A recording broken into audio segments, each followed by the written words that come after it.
दोस्तों, आरबीआई के इस ऐप से अब ऑनलाइन पेमेंट यानी यूपीआई पेमेंट के लिए इंटरनेट की जरूरत नहीं।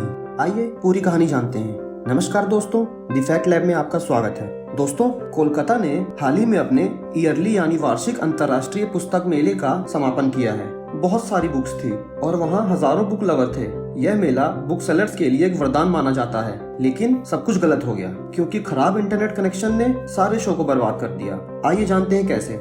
दरअसल हुआ यूं कि लोगों को यूपीआई पेमेंट करने की इतनी ज्यादा आदत हो गई है कि उनमें से ज्यादातर लोगों के पास कैश नहीं था, और जब उन्होंने यूपीआई करने की कोशिश की तो खराब इंटरनेट की वजह से 10 में से केवल 2 यूपीआई ट्रांजैक्शन ही सक्सेसफुल रहे, और जिस वजह से बुक्स की सेल्स गिर गई। खैर, ऐसी परिस्थितियां जहां खराब नेटवर्क आपके सबसे बुरे सपने में बदल जाता है, जल्द ही वो अतीत भी हो जाता है, क्योंकि सोमवार को एचडीएफसी बैंक ने एक ऑफलाइन पेमेंट के लिए पायलट प्रोग्राम शुरू किया है। जी हाँ, आप अपने फोन के उपयोग से बिना इंटरनेट के पेमेंट कर सकेंगे।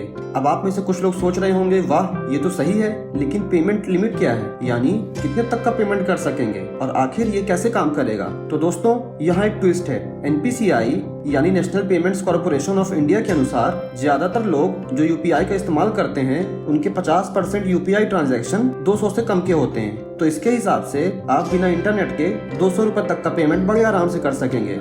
तो आइए आप जानते हैं कि यह कैसे काम करेगा।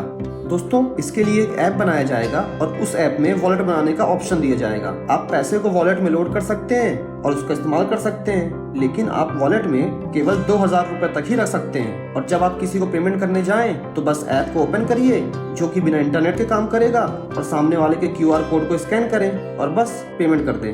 अब हम ये भी जानते हैं कि कई बार हमारे पास से पेमेंट होने के बाद भी दुकानदार बोलता है कि उसके पास पेमेंट का नोटिफिकेशन या मैसेज नहीं आया। तो इसके लिए भी इन्होंने एक समाधान निकाला है। भले ही दुकानदार के पास नेटवर्क ना हो, जैसे ही आप पेमेंट करेंगे तो पेमेंट कंप्लीट होने के बाद आपके फोन में एक क्यूआर कोड आएगा और दुकानदार उस कोड को अपने फोन से स्कैन करेगा, तो उसे पता चल जाएगा कि पेमेंट सक्सेसफुल हुआ या नहीं हुआ। दोस्तों, मेरे हिसाब से यह ऑफलाइन पेमेंट सही है, लेकिन एक प्रॉब्लम है कि एक बार में हम सिर्फ 200 तक का ही ट्रांजैक्शन कर सकते हैं।